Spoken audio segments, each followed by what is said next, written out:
I know your deepest secrets.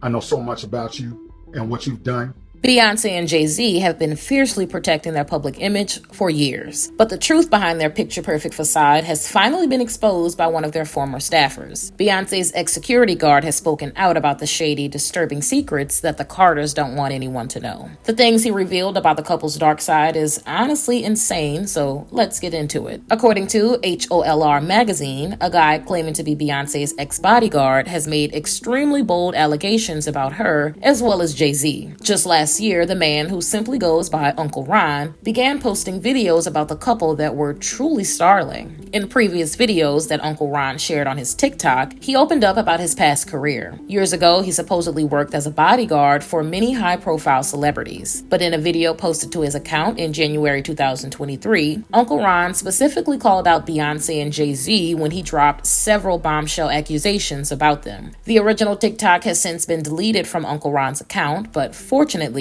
it was saved and shared by many other TikTokers, including at slot_7.0. At the start of the video, Uncle Ron claimed that Jay-Z and Beyonce will stop at nothing to destroy anyone who speaks out against them. There's no denying that Beyonce and Jay-Z both seem determined to maintain their nearly flawless reputations by covering up any bad press about them. But what the former staffer said next was seriously shocking. Believe it or not, Uncle Ron revealed that he had allegedly been receiving threats from the couple, but it turns out that the reason why they had reportedly been trying to intimidate him was absolutely crazy. Uncle Ron accused Jay-Z and Beyonce of trying to scare him into staying silent. They supposedly didn't want him to disclose any details about their harmful, twisted behavior. But the Carters also allegedly want to keep him from exposing the truth about their outrageous relationship. Uncle Ron explained that Beyonce and Jay-Z reportedly didn't love each other, and they never had. He added that their marriage wasn't anything like how they portrayed it to be. Instead, their relationship had supposedly always been based strictly on finances and business. Uncle Ron claimed that the only thing that really tied Jay-Z and Beyonce to each other was the fact that they both had the exact same goal. Allegedly, they desperately wanted to be billionaires who dominated the industry. They reportedly kept their master plan a secret by pretending to be a power couple that preferred living privately. However, despite the threats that Uncle Ron had supposedly received, he didn't seem too concerned. He made it clear that everything Beyonce and Jay-Z had been hiding in the dark would eventually be brought to light. Then he fired back at their alleged attempts to keep him quiet in a truly bizarre way. Uncle Ron addressed Beyonce and Jay-Z directly by reminding them that he knows their darkest secrets. Not only was he aware of countless details about their personal lives, but he allegedly also knew all about their past actions. What he said next was honestly unbelievable. Uncle Ron revealed that Beyonce had reportedly been consuming substances for a long time. But things got even crazier when he mentioned that Jay-Z had supposedly been keeping her dependent on those substances so that he could control her more easily. Uncle Ron backed up the allegations he'd made about the Carters by saying that he had saved proof of everything. He added that the receipts he had would provide all the evidence he needed to expose them. But that wasn't all. Apparently, Uncle Ron had saved all of the old school footage as well. He didn't clarify what exactly was on the potential recordings or tapes he had kept, but it definitely sounded both mysterious and incriminating. Uncle Ron also claimed that Jay-Z and Beyonce had stepped on many people to get where they are now. He said that they're willing to do literally whatever it takes to stay on top of the music industry, even if it means turning someone else's world completely upside down. Uncle Ron mentioned that the Carters have reportedly always been hateful and have treated other artists terribly in the past, purely out of spite. He explained that when Carrie Hilson said something about Beyonce years ago, the couple's reaction was extremely over the top. Uncle Ron accused Beyonce and Jay-Z of allegedly ending Carrie's music career, which had been doing really well at the time. And as strange as it may seem, it's definitely possible that his claim about the Carters sabotaging Carrie's success and popularity could actually be true. According to Life and Style, many people were convinced that Carrie had thrown shade at Beyonce in 2009 when she released a remix of her song, Turning Me On. In the track, Carrie sang about a woman who incorrectly believed that she was the greatest performing artist. The lyrics were, "Your vision cloudy if you think that you're the best. You can dance, she can sing, but she need to move it to the left, left. left. A lot of people felt like Carrie had chosen her words to intentionally shade Beyonce, especially when she sang "Move It to the Left, Left." Many listeners thought that was a reference to Beyonce's song Irreplaceable, which opens with the lyrics "to the left, to the left." But that wasn't the only dig that Carrie had seemingly taken at Beyonce. At the Soul Train Awards in 2011, Carrie unexpectedly turned down a simple request on the red carpet. Juicy magazine had asked numerous other celebrities throughout the night to hold the most recent issue of the tabloid and pose for a photo. But when one of their reporters asked Carrie to do the same thing, her response was seriously bizarre. At first, Carrie looked like she was about to follow through with the request, but as soon as she realized that Beyonce and Jay-Z were on the cover of the magazine, she refused to do it. Based on what Uncle Ron had hinted at in his TikTok and what many other people also suspected, the Carters ended up hurting Carrie's career and forcing her out of the spotlight. Life and Style reported that in 2013, Carrie tweeted about how her spirit had been crushed for years by Jay-Z and Beyonce's fans. She explained that every day since she had allegedly dissed Beyonce, the couple's followers had been constantly sending her hateful messages. Although Carrie's reported beef with Beyonce hadn't even been that big of a deal, both of the Carters supposedly took advantage of their massive social media followings. Not only did they allow their devoted fans to bully Carrie for years, but they most likely also used their influence in the industry to ultimately push her out. But according to Uncle Ron, that surprisingly wasn't the first time the Carters had done something really shady to stay on top. In his video, he also said that as soon as Jay-Z started rising to fame, he allegedly began writing off the people who had helped him become successful, including Biggie, Freeway, and Beanie Sigel. In another TikTok that Uncle Ron posted in January 2023, he claimed that Jay-Z reportedly wanted Biggie out of the music industry for a really selfish reason. Supposedly, he wanted to be the most famous hip-hop artist, so he made a decision that was truly insane. Uncle Ron explained that Jay-Z had allegedly teamed up with Diddy to create a secret plan, which would result in Biggie tragically passing away. They reportedly convinced Biggie to travel to California to promote his new album, where they had supposedly arranged for someone to end his life. Even though Uncle Ron's accusation about Jay-Z and Beyonce were very serious, he didn't appear to be all that worried. But according to Media Takeout, about a week after he began calling the couple out on his TikTok, he posted a super unexpected update. In the video, which has since been deleted, Uncle Ron made a surprising revelation. He announced that he had just removed every video from his account that mentioned any claims about Beyonce and Jay-Z. But that wasn't all. Uncle Ron added that he would no longer be talking about the couple in his videos. However, he also expressed that he wouldn't be taking back any of the statements he'd made about the Carters. But then he explained that if his followers wanted to know any other details about the situation, they would have to speak to his lawyers. Uncle Ron ended the video by making it clear that he didn't consume any substances at all and never drank adult beverages either. He seemingly wanted his followers to know that if anything sinister were to happen to him, it most likely wouldn't be due to an accident. Although Uncle Ron didn't show any proof that he had worked as Beyonce's bodyguard in the past, that doesn't mean he wasn't telling the truth. In a thread posted on Lipstick Alley, one of the site's users had added photos of Uncle Ron standing beside Beyonce. The pictures had clearly been taken years ago, but it really did look like Uncle Ron had worked as Beyonce's bodyguard. However, ever since he mysteriously deleted his videos about the Carters, he's been extremely quiet about his past career as a security guard. Based on what Uncle Ron said about his attorneys, it's possible that he had no other option but to delete his TikToks about Beyonce and Jay-Z. If they had filed cease and desist notices against him, he basically would have been forced to either remove all of his videos that included accusations he made against them or fight the matter in court. No matter what, Uncle Ron's claims about Jay-Z and Beyonce were honestly shocking. But now that we've gotten into everything he revealed about their alleged dark side, I want to know what you guys think. What are your thoughts on Uncle Ron's allegation that Beyonce and Jay-Z's marriage is just a way to disguise their business deal, which helped them both become rich and powerful? Do you think that there's any truth to Uncle Ron's accusations about the couple's shady behavior? Let me know in the comments below.